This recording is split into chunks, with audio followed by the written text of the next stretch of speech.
After an unprecedented budget process more or less came to an end, the governor is talking about going back to the drawing board now. The plan involves fixing what she says are problems in the spending plan. Well, tonight, at least one important legislator is not interested. News 8 political reporter Rick Alvin back from Lansing with today's latest on the budget. Rick. Well, if you remember last night, we were talking about budgets talks exploding. This is kind of what it looks like. After the governor used her veto pen to cut nearly $1 billion worth of spending and moved more than $600 million other dollars around in the budget, she says now she's ready to deal. But the man she has to deal with in the Senate says, no thanks.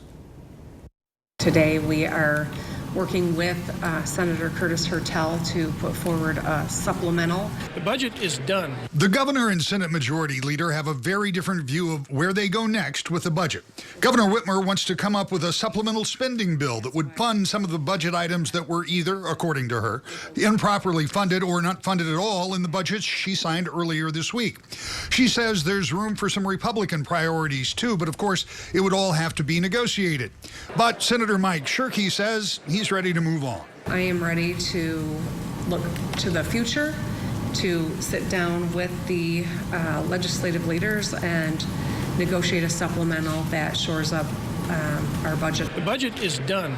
Now we'll go on to the next round of negotiations with regards to legislation, and there's supplementals are always under consideration, so we're not saying never, but right now, the budget is done. The budget battle and the outcome have shifted the once more convivial tone in Lansing.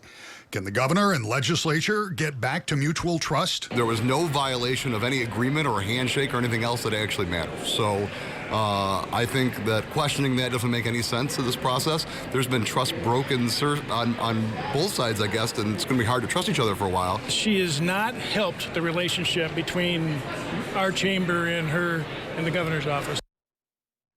Now, some of the issues the governor wants to revisit include money for corrections, health and human services, literacy. One potential for the two sides to talk will be tomorrow, when both Senator Shirkey and Speaker of the House Lee Chatfield have agreed to meet with the governor. Brian?